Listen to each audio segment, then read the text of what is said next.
Bienvenue dans cette nouvelle vidéo, nous allons découvrir ensemble la plateforme WordPress. C'est parti!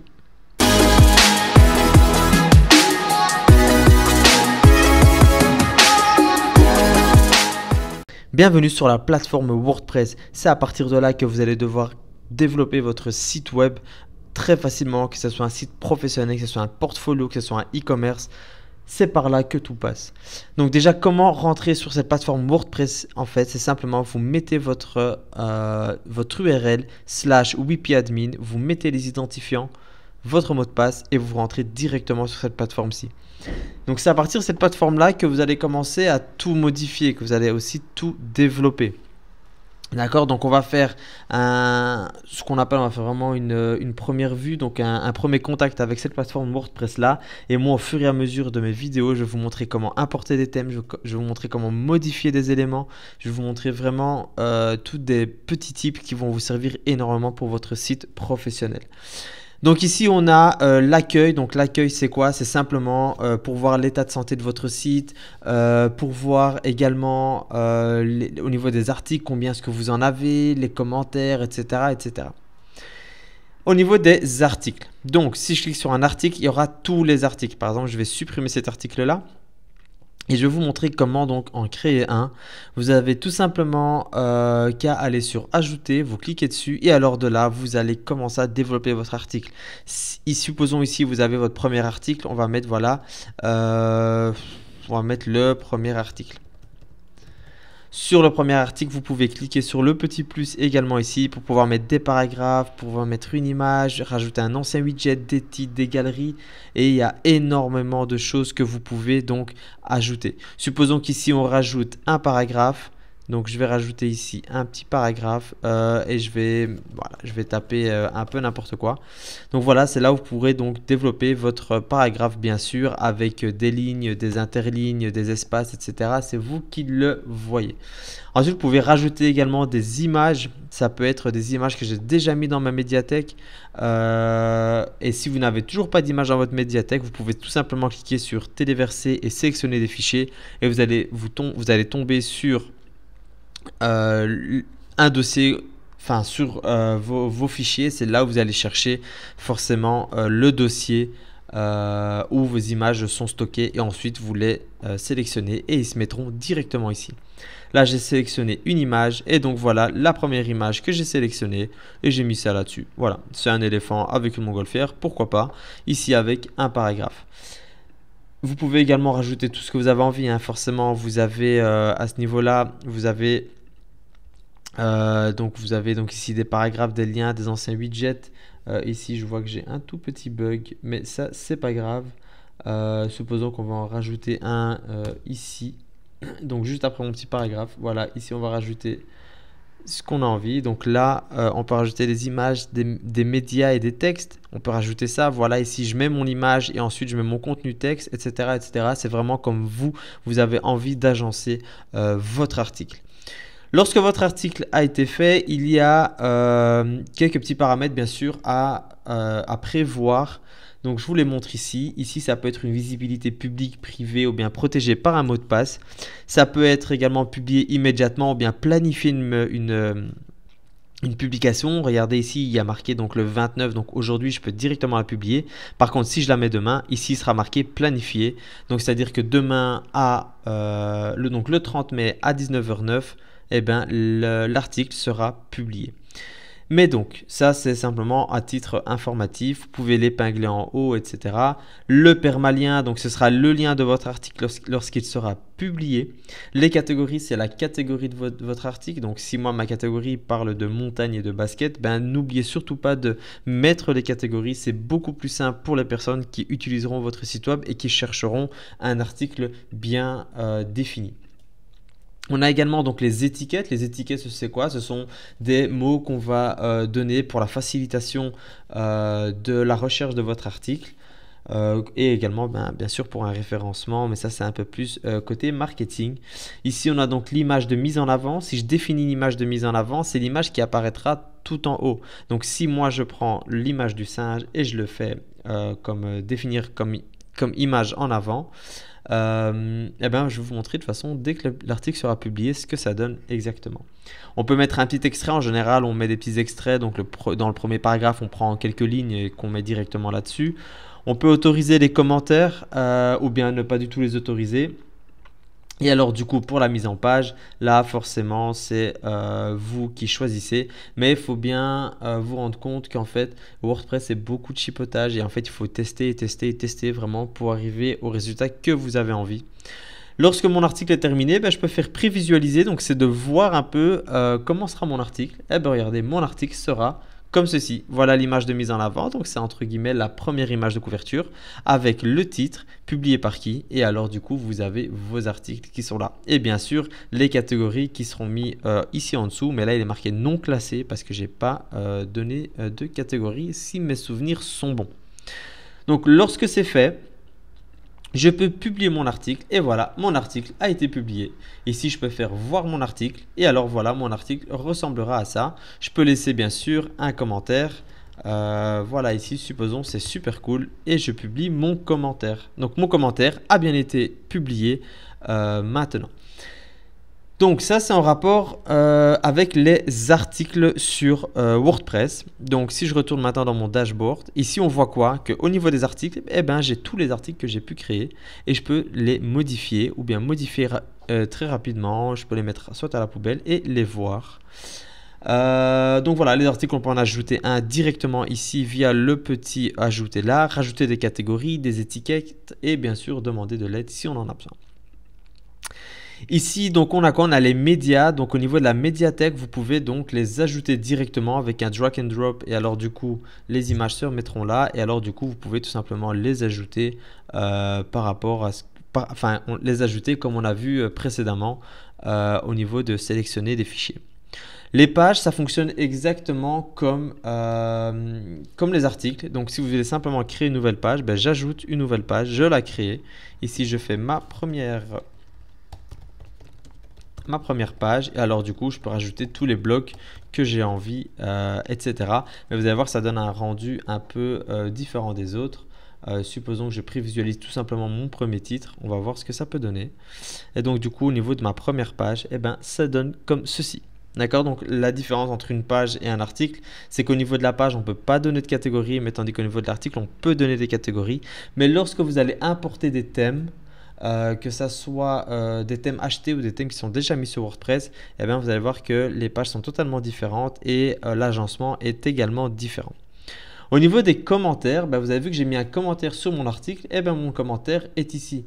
Je peux le désapprouver, je peux y répondre donc directement ici. Je peux faire une modification rapide, je peux modifier, je peux le mettre soit en indésirable ou alors le mettre dans la corbeille. Mais si je le désapprouve, il apparaîtra comme ceci. Et alors à ce moment-là, je peux le mettre à la corbeille. Au niveau des apparences, donc on a au niveau des thèmes, vous pouvez rajouter des thèmes comme vous avez envie. Donc je peux ajouter un thème qui est déjà mis, qui est déjà préinstallé sur WordPress. Ça dépend vraiment du thème que vous avez envie pour votre site web et surtout pour le thème que vous recherchez par rapport à votre profil. Et alors du coup, vous pouvez également téléverser un thème, c'est-à-dire soit vous avez acheté un thème ou bien télécharger un thème gratuitement sur Internet. Et vous allez tout simplement glisser le fichier zip ici et vous allez faire installer maintenant. Vous avez donc la personnalisation. Donc dans la personnalisation ici, je vais vous montrer quelques trucs. Après, bien sûr, c'est vous qui personnalisez comme vous avez envie. Mais après, comme je vous ai dit, il faut vraiment chipoter dans WordPress afin de vraiment découvrir toutes les possibilités qu'il vous offre. En une grande vidéo, c'est quand même assez compliqué de tout vous montrer, mais parce qu'on a chacun des besoins totalement différents. Mais en tout cas, le point essentiel au niveau de personnaliser, moi, ce que je vous montre, c'est l'identité du site. Vous allez vraiment avoir le titre de votre site qui apparaîtra ici et alors du coup, le slogan, c'est ce qui apparaît également ici. Un site utilisant WordPress, c'est exactement celui-là. Vous pouvez sélectionner un logo, d'accord, un logo qui apparaîtra sur votre barre de menu, donc ici. Et alors, du coup, vous pouvez bien sûr prendre l'icône du site qui apparaîtra ici. Dès que ça c'est fait, moi ce que je vous conseille en tout cas par rapport à mon expérience au niveau de WordPress, c'est que dès que vous avez importé votre thème et que vous savez quelle est la page d'accueil, allez sur réglage de la page d'accueil et alors vous faites vous sélectionnez une page statique et dans Accueil, vous allez choisir la page que vous voulez que l'utilisateur voit lorsqu'il rentre sur votre site web. D'accord? Ça peut être, regardez, la page principale des événements. Moi, je veux qu'il rentre directement dessus. Vu qu'il n'y a pas encore d'événement, ben forcément que la page est introuvable. Ou alors, moi, je veux simplement voilà, qu'il aille sur la page d'exemple.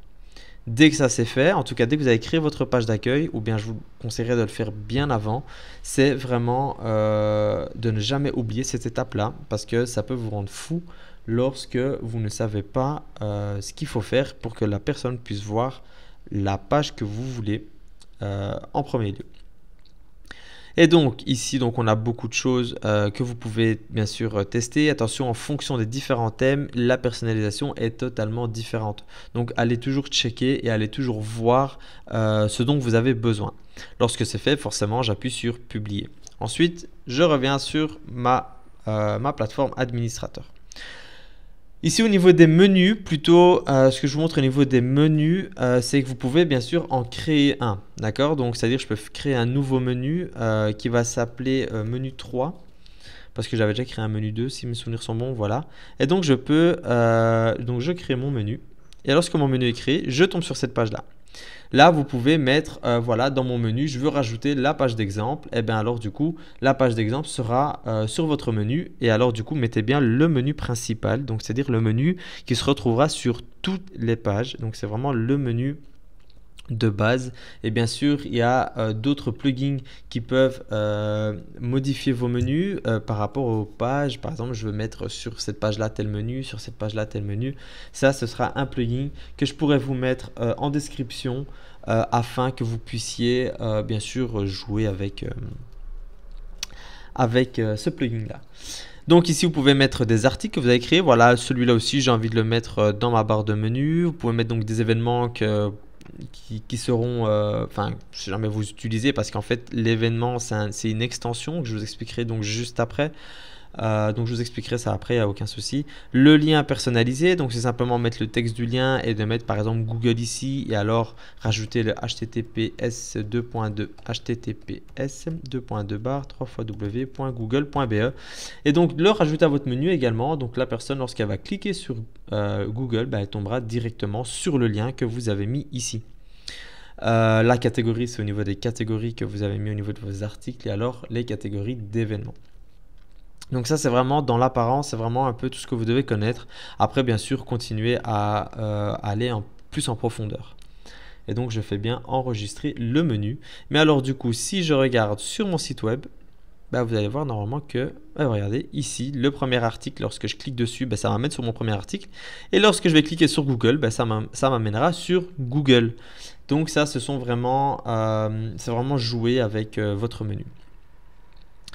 Au niveau des extensions, une extension c'est quoi? C'est une fonctionnalité que vous allez rajouter en plus sur votre site WordPress. Donc par exemple, moi je voulais donc des événements sur mon site WordPress. Alors qu'est-ce que j'ai fait? C'est que j'étais ajouté une extension et j'avais tapé ici tout simplement calendrier. Et alors là, au niveau de mon calendrier, ici, il me mettait énormément d'extensions. Voilà, c'est celui-ci que j'avais téléchargé. Vous avez le iCalendrier, vous en avez plein et vous choisissez vraiment celui qui vous plaît. Moi, le conseil que je vous donne, c'est vraiment regarder le nombre de téléchargements qui se fait et alors surtout la dernière mise à jour. Par exemple, ici, on voit la dernière mise à jour, il y a 2 mois, il n'y a que 1000 utilisations. Je ne serais pas trop tenté à utiliser cette extension-là. 70 000 et il y a 4 jours, je serais un peu plus utilisé à l'utiliser également si c'est vraiment dans mes besoins, mais c'est un planificateur de partage, d'autopublication sur les réseaux sociaux, donc c'est pas vraiment ce que je recherche. Moi, c'est tout simplement mettre des événements sur mon site web. En tout cas, c'est un bon événement, c'est un bon plugin qui va vous permettre de gérer les événements si vous devez en mettre. Mais voilà, ça c'est simplement un exemple que je vous montrais. Donc il y a énormément de plugins qui sont disponibles. Au niveau des comptes, donc vous pouvez rajouter des comptes, vous pouvez supprimer des comptes, vous pouvez vraiment faire tout ce que vous avez envie au niveau de vos comptes. Voilà, si j'en ajoute un, je rajoute donc je mets vraiment comment on appelle ça, donc les renseignements qui sont demandés et alors du coup lui donner un rôle, abonné, contributeur, auteur, éditeur ou administrateur, mais forcément ils n'auront pas les mêmes possibilités sur le site web.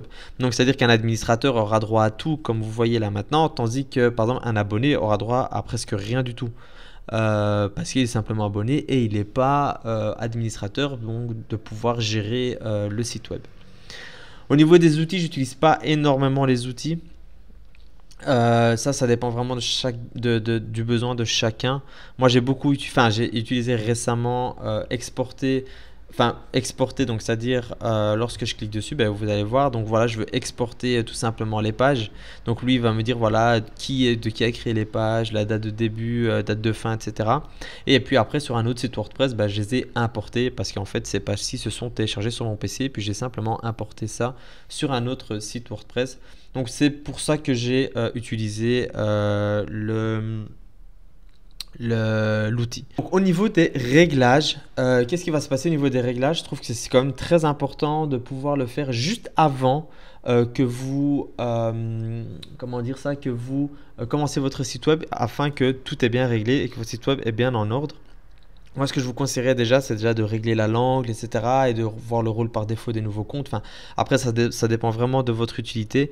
Mais moi, ce que je vous conseille, c'est vraiment au niveau des permaliens, c'est beaucoup plus facile pour l'utilisateur et beaucoup plus facile pour vous, c'est de cliquer sur titre de la publication. Donc, c'est-à-dire que lorsque la personne verra donc le site web, ben, quand ce sera le slash, eh ben, elle sait où elle va se trouver avec par exemple exemple article. Si on met par exemple P égale 123, bon, c'est pas, il va pas savoir en fait où il est. Tandis que si vous mettez le titre de la publication, ben, c'est beaucoup plus simple. S'il y a la page, elle s'appelle chaussures, eh ben, ce sera votre URL slash chaussures, au moins il sait qu'il est sur cette page-là, ou que ce soit n'importe quel article. Moi, je trouve ça quand même super important, en tout cas pour l'utilisateur, et pour qu'il puisse déjà mieux se retrouver, et surtout pour un référencement naturel, c'est quand même très important. Voilà, la vidéo c'est terminé. J'espère que vous avez maintenant une vue un peu plus globale sur la plateforme administrateur de WordPress. Forcément, il y a énormément de choses encore, mais il y a d'autres vidéos qui vont arriver par rapport à WordPress, comme importer des thèmes, savoir créer des sections, des blocs, etc. Enfin, il y a énormément de vidéos qui arrivent pour l'instant.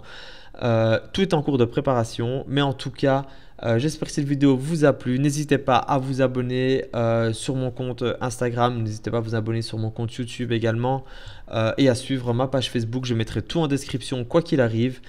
En tout cas, merci beaucoup et on se dit à très bientôt.